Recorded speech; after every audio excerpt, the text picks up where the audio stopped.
Bienvenidos a Televisión Educativa. Qué bueno que usted está con nosotros en esta cita semanal que tenemos cada 8 días. Mire, en estas fiestas que estamos viviendo, pues celebramos la Natividad del Señor, quienes somos católicos y quienes no celebran fiestas.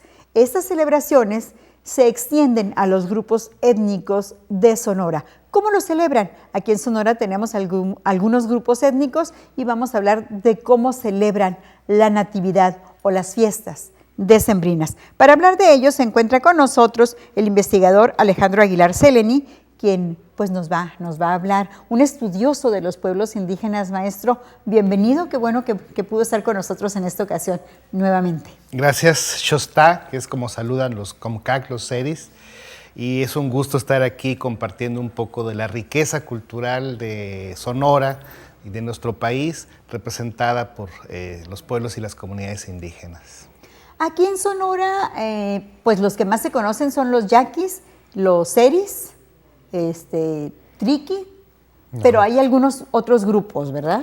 Sí, claro, son principalmente 8 grupos originarios de esta región, los Yoreme Mayo, los Yoeme Yaqui, los Macurahue Guarijío, los Ob o Pima, los Comcac, los Seris, los Tono Odam o Pápagos, nombre que ya no se usa realmente.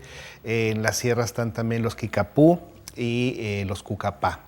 ¿Pero es numerosa la población de estos grupos o nada más la de los yaquis? Es muy diversa, ¿no? Por ejemplo, el grupo mayoritario en Sonora son los mayos, del sur de Sonora, con más de 60,000 gentes, dispersos en un territorio ya también muy mezclado con gente de población mestiza de otras regiones del país. Los yaquis son más de 35,000 personas. Hay que considerar a los Yoreme de Sinaloa, que también son como 60,000 más o menos. Y el resto de los grupos, algunos no pasan de los 2,000 personas y otros apenas alcanzan números como 200, 500 personas. Y en los últimos años también tenemos que considerar a los que yo llamo de alguna manera los nuevos sonorenses, como los triquis, los mixtecos, los mijes, los zapotecos, que al menos desde los años 50, 60 empiezan a trabajar en Sonora como jornaleros, y algunos de los cuales ya son propiamente sonorenses, han nacido en el estado, están aquí registrados. Y esto nos muestra también cómo las identidades, las culturas son migrantes, se van moviendo, se van adaptando y se van transformando en cada región. Uh-huh. Y entonces tenemos pueblos originarios ancestrales y pueblos originarios de origen migrante. Aquí, por ejemplo, cerca de Hermosillo, en el poblado Miguel Alemán, que en realidad es una ciudad, viven más de 50,000 personas, una gran mayoría de ellos son indígenas, y en épocas de intenso trabajo en la costa, en el campo, llegan todavía inclusive 30,000 personas más. Hay población indígena aquí cerca en Hermosillo, los yaquis, pueblos migrantes, en Estación Pesqueira. Por allá en Caborca, en la Y, pues es también una zona de concentración de jornaleros. Uh-huh. Y pues la gente que está en la franja fronteriza. Entonces tenemos un panorama étnico y cultural muy rico, muy diverso, con muchos retos, pero también con una gran cantidad de expresiones y tradiciones. En el mes de diciembre podríamos destacar, por ejemplo, en primer lugar, las tradiciones dedicadas a la Virgen de Guadalupe, que en el caso de Sonora adquiere también un rostro muy especial, particularmente entre los yaquis y los mayos, donde es muy fuerte la presencia de los matachines, esta cofradía de danzantes que son conocidos como los soldados de la Virgen precisamente, y que realizan una serie de velaciones, de celebraciones, donde pascolas y venados se unen en la tradición, ¿no? Uh-huh. Y esto, bueno, no es exclusivo de los pueblos originarios o migrantes, muchas comunidades y localidades sonorenses también veneran particularmente a la Virgen de Guadalupe, aunque podría decirse que mayormente Sonora ha sido franciscano, por la veneración a San Francisco Javier, la peregrinación a Magdalena de Quino, que es en otro mes, ¿verdad? Pero es parte de todo este contexto. Contexto cultural y riqueza de esta diversidad. Claro. En el caso específico de la Virgen de Guadalupe, Por ahí pues leíamos y dicen los que saben que la Virgen de Guadalupe es una imagen que se forma precisamente para atraer a los grupos étnicos a la iglesia. Claro, hay toda una discusión que detrás de la Virgen de Guadalupe está Tonantzin, la madre de los dioses, de la mitología náhuatl, de los aztecas, los mexicas, y pues que fue un recurso para atraerlos precisamente, ¿no? Algo semejante se piensa que sucede aquí en Sonora entre un personaje muy importante que es el hermano mayor o I'itoi, el centro de la religión de la nación O'odham entre Sonora y Arizona, cuyas características personales son muy semejantes a las de San Francisco Javier. La gente acá en la región de Magdalena nos dice, pues un tono un poco de broma tal vez, que San Francisco Javier es un santo muy cobrador. Si uno le promete algo y no le cumple, pues lo va a pagar de alguna manera. Y esto hace que sea semejante a este personaje, el hermano mayor de los O'odham, que es una especie de espíritu protector que ofrece su ayuda a la gente.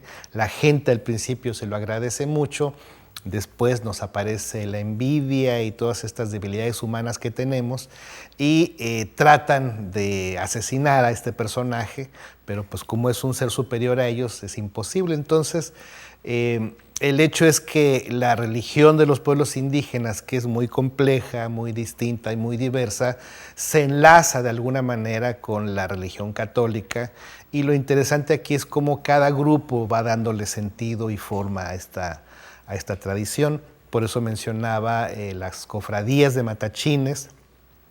Entre los ópatas eran muy importantes también, ya un grupo que como sociedad no existe formalmente, mientras que entre los yaquis y los mayos los matachines son muy importantes en muchas celebraciones, después de la Cuaresma, en las velaciones a la Virgen de Guadalupe, entre otros santos, y donde también ha habido una transformación. Como decía anteriormente, el matachín se entiende como el soldado de la Virgen, es un cargo ritual de hombres, que debe ser pues desarrollado y protegido y mantenido de una manera muy tradicional, pero en los últimos años en algunas regiones, tanto de los mayos como de los yaquis, inclusive aquí en Hermosillo, han aparecido mujeres danzantes de matachines, las matachinas. En algunas regiones la gente no se acostumbra a esto por los atributos masculinos de este ejército ritual, y en otras partes sencillamente ante la ausencia de los hombres en las tradiciones, por el trabajo, por muchos problemas,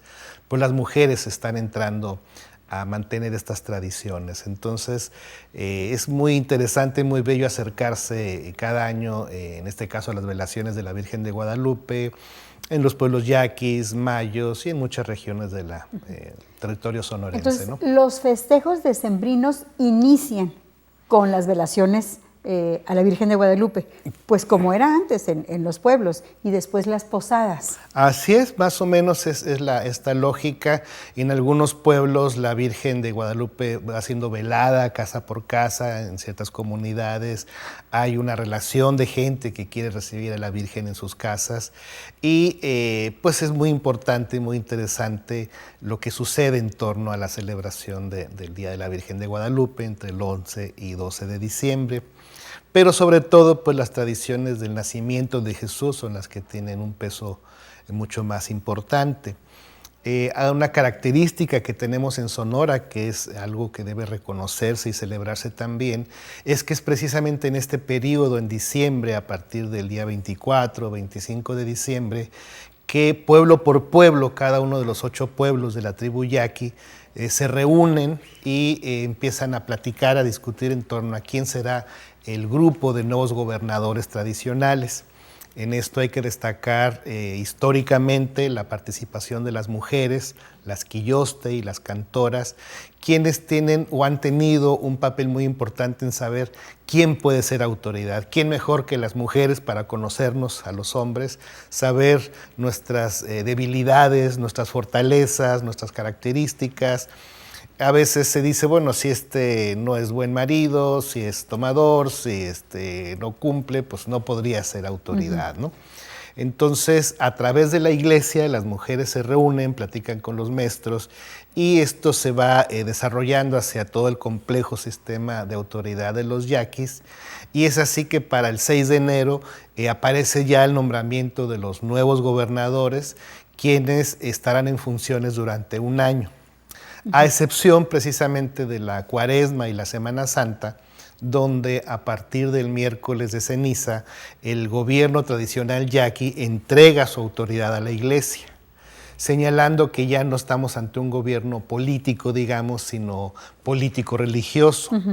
Y la gente de la iglesia, en la celebración de la Cuaresma y la Semana Santa, pues están relacionados con toda la creencia, la cosmovisión de la pasión y muerte de Jesucristo.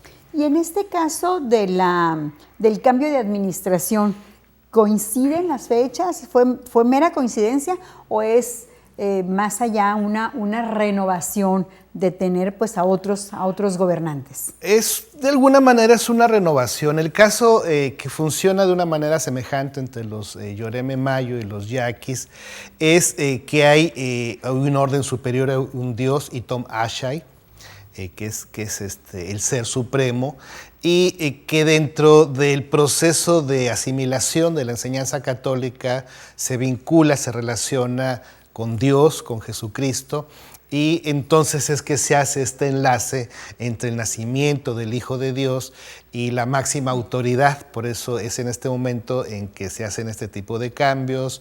A partir del 6 de enero se hace el cambio de autoridades y cuando termina la Cuaresma, ya después del Sábado de Gloria, ya el gobierno vuelve a tomar funciones. Entonces está vinculado con el calendario católico. No necesariamente es como nosotros lo conocemos, que tiene que ser el 31 de diciembre y grandes fiestas como nosotros lo celebramos. Hablamos de esto en un momento más que regresemos, maestro. Quédese con nosotros. Muy bien, estamos en Televisión Educativa platicando con el maestro Aguilar Seleni. Él es investigador del INAH. Alejandro Aguilar Seleni. Y hablamos de los festejos que por esta época tienen los grupos étnicos de Sonora y los grupos que han llegado al estado y ya de alguna forma son nuestros. Entonces, nosotros es fiesta, es algarabía, pues ya ve que ni las posadas son como originalmente eran las posadas, pero se sigue respetando la tradición en los diferentes grupos. Claro. Lo principal es sobre todo realmente el nacimiento de Jesús, su llegada al mundo, y es lo que los pueblos reunidos celebran en algunos casos entre el 23 y 24 de diciembre, especialmente entre los pueblos yaqui y mayo, y podríamos mencionar también al pueblo macurahue, a los guarijío, ¿no?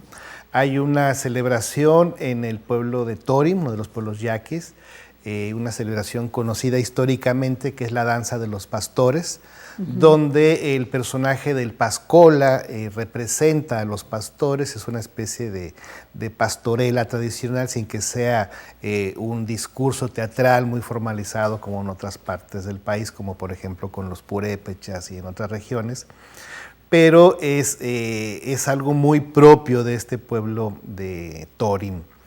En el pueblo de Loma de Bacum también se hace una representación, un tipo de pastorela, me confundí ahí porque junté al Pascola con la pastorela, ¿no?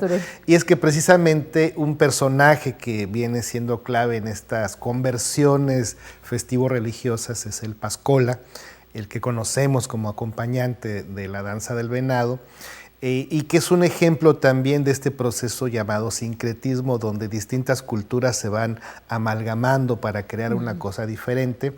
Algunas tradiciones nos hablan del Pascola como un hijo del diablo, y se cuenta que Dios iba a hacer una fiesta, en algunas versiones es San José, y le piden prestado al diablo a sus hijos para que pues estén en la fiesta, que dancen y todo esto. El diablo maliciosamente decide prestar a sus hijos, pues para que echen a perder la fiesta, ¿verdad? Y cuando ellos llegan a la fiesta, lo que hace Dios es lanzar unos cohetes, espantando de esta manera al diablo, que no conocía este truco. Y a sus hijos, a los hijos del diablo, lo que hace Dios inmediatamente es ponerles una cruz en la frente. Es decir, los pasa para su bando, se los roba al diablo y el enojado les golpea con una patada en la rodilla, por lo cual cuando traen la máscara puesta es que bailan como chuequitos, haciendo remembranza de este momento, ¿no? Entonces, el Pascola tiene esta función de ser el mal y de ser el bien. Yo digo que es como una conciencia social. El Pascola señala nuestras debilidades, el que no es muy fiel con su mujer, el que es medio peleonero, pues el Pascola lo puede decir y la gente pues tiene que reconocerlo. No nos podemos pelear con el Pascola porque nos pelearíamos con todo el pueblo, ¿no? Entonces, una de las tradiciones de los yaquis es esta danza de los pastores en el pueblo de Torín. Otra es esta representación que se hace en la loma de en la loma de Bacum. De esto ha estudiado algo, ha trabajado un colega nuestro, el doctor José Luis Moctezuma, quien ha trabajado bastante en la región del Yaqui, ¿no? Otro pueblo que tiene una celebración importante son los Yoreme, los mayos, del sur de Sonora, quienes en algunas comunidades hacen una especie de pequeñas representaciones tipo pastorela, donde participan a veces los pascolas, los fiesteros, los matachines, la gente de la iglesia, y donde a veces el 24 de diciembre ponen un nacimiento y a las 12 de la noche hacen una serie de rezos donde anuncian a medianoche que la Virgen ya parió, que Jesús ya llegó a este mundo y se le recibe de una manera ritual. Se hacen unas alabanzas, 3 alabanzas, que son 3 complejos rezos, y la imagen de Jesús se le hace una pequeña cuna de carrizo, matachines, y los maestros lo reciben, le rezan, le cantan, y de esta manera lo reciben en este mundo, ¿no? Cuando pasan estos 3 rezos, estas 3 albas, pues ya es cerca de las 5 o 6 de la mañana, y lo llevan en procesión por algunas de las casas, anunciando precisamente su llegada. En otro momento se hace la representación de cortarle y enterrar el ombligo. Y finalmente, antiguamente hacían una especie de juego donde se lanzaban unas naranjitas unos a otros, y son una serie de juegos, de representaciones simbólicas y rituales que representan la adaptación de los pueblos indígenas a su propia estructura religiosa original y la enseñanza de los católicos, ¿no? Ahorita que hablaba de toda esta manera de celebrar, recordaba que en los pueblos, no hace mucho tiempo, pues a mí me tocó estar en los rezos y vivir estas fiestas de esa manera. ¿Cómo hemos ido perdiendo, verdad? Sobre todo los pueblos que estamos más cerca de la frontera con Estados Unidos. Claro, no nos hemos podido dar cuenta de todos estos cambios y transformaciones. No hemos pensado cómo en los últimos 30, 40 años pasamos de una cultura analógica a digital, de escribir a mano en máquina, de escribir en máquina eléctrica, pasamos a las redes sociales, a las señales satelitales y toda esta cuestión, y esto modifica culturas y tradiciones y costumbres y nuestro propio sentido del tiempo, y por supuesto la comercialización que va de la mano de todo esto, lo cual está siendo presente en muchas comunidades. Yo recuerdo hace varios años, a principios de los 90, cuando llegó por primera vez la energía eléctrica a Punta Chueca con los compañeros Comcac. Entre octubre y noviembre habrá llegado la energía eléctrica, y el primer diciembre que tuvimos por allá me sorprendió mucho que había muchas luces, arbolitos, ¿no? Decía como que ya la incursión, ¿no?, de otras culturas. Sí. Claro que sí. Y hay muchas comunidades que están, por decirlo de alguna manera, invadidas por los medios, el disco parabólico, que antes eran unos aparatos gigantescos, pues ahora cada casa puede tener su señal de audio y video, con lo cual pueden ver estos programas, pero también ver mucha televisión comercial, que es mucho este problema, ¿no? Sí, y el sentido de la fiesta, como el sentido, por ejemplo, de las posadas, pues ya no está, porque a mí me tocó vivir la posada de ir pidiendo posada de casa en casa. Claro, son tradiciones que apenas hemos conocido, que hay gente afortunadamente en barrios, en colonias, que está intentando no perder de vista esto, no irnos en una celebración de origen extranjero que hemos ido asimilando como propia, pero que realmente no es parte de lo que aquí tenemos.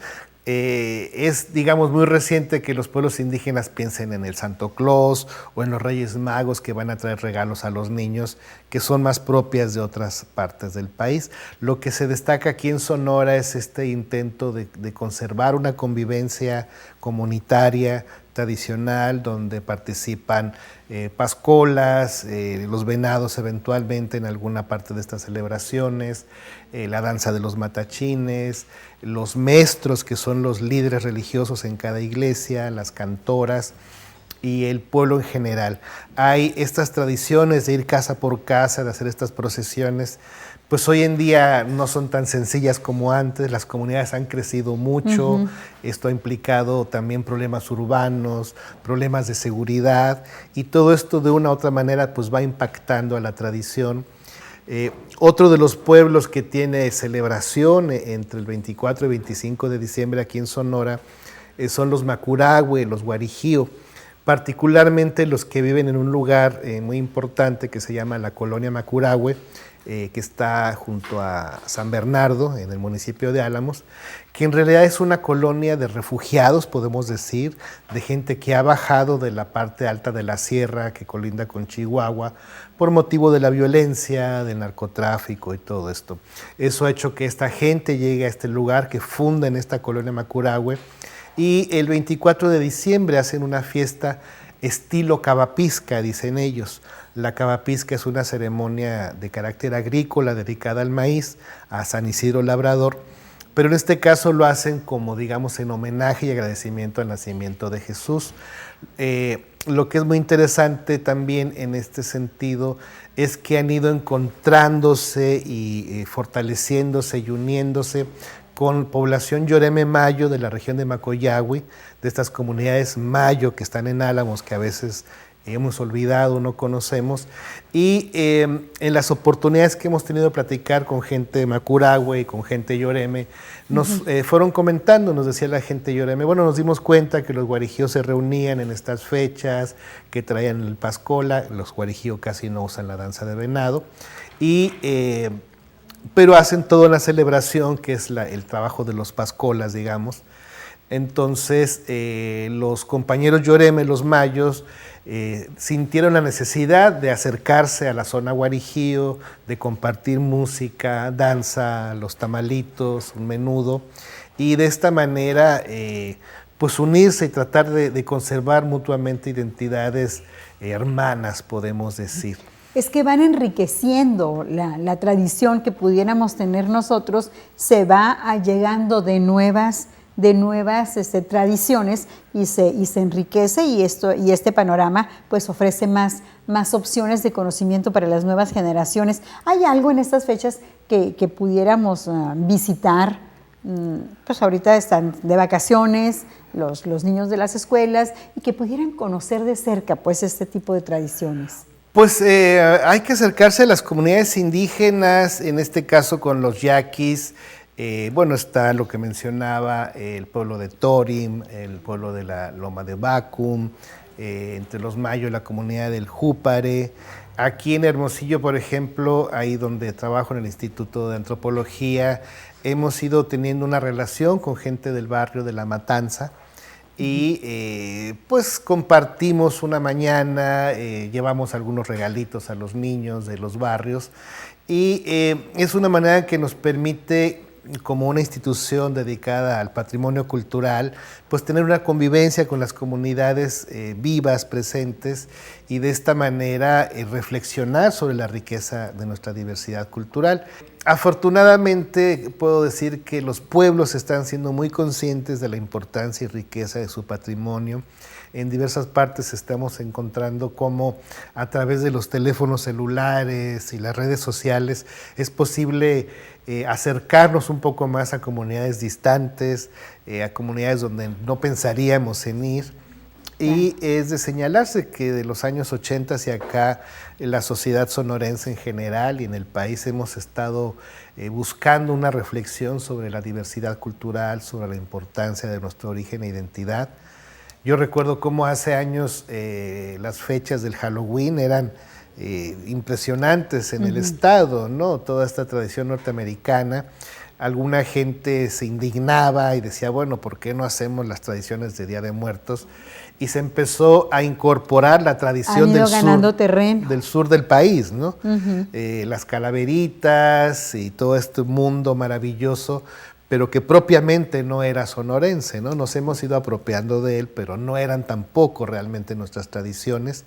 Y cuando empezamos a acercarnos a preguntar qué pasa entre las tradiciones de Día de Muertos en los pueblos indígenas, pues nos fuimos dando cuenta como sociedad la riqueza, la profundidad que hay en el respeto a la muerte, que es respeto a la vida, y esto derivó en investigaciones, en concursos en escuelas, en exposiciones y en festivales que se han ido generando, ¿no? Y en conocimiento para los más chicos que nosotros, que de alguna forma pues lo vivimos, lo conocimos, lo perdimos y lo estamos recuperando. Maestro, pues muchísimas gracias. Siempre platicar con ustedes, adentrarnos en el conocimiento de los grupos étnicos y en el conocimiento de un Sonora, pues que no es el que tenemos en este momento, o el que vivimos en este momento, es mucho más rico.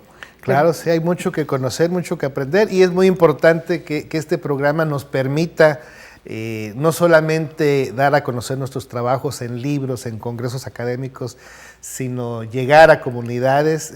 Quiero agradecer a gente de la comunidad del Júpare que me ha apoyado en este programa y que es bien pues de agradecerse, ¿no? He llegado a pueblos, a comunidades y me dicen, te vi en un programa de televisión educativa. Y pues dice uno, estamos cumpliendo y lo agradezco nuestra labor, ¿no? No, al contrario, gracias. Gracias por su presencia y gracias a usted. Mire, acérquese y conozca todo este tipo de tradiciones que por una u otra razón hemos perdido. Los espero aquí dentro de 8 días en Televisión Educativa para poner otro tema a la luz.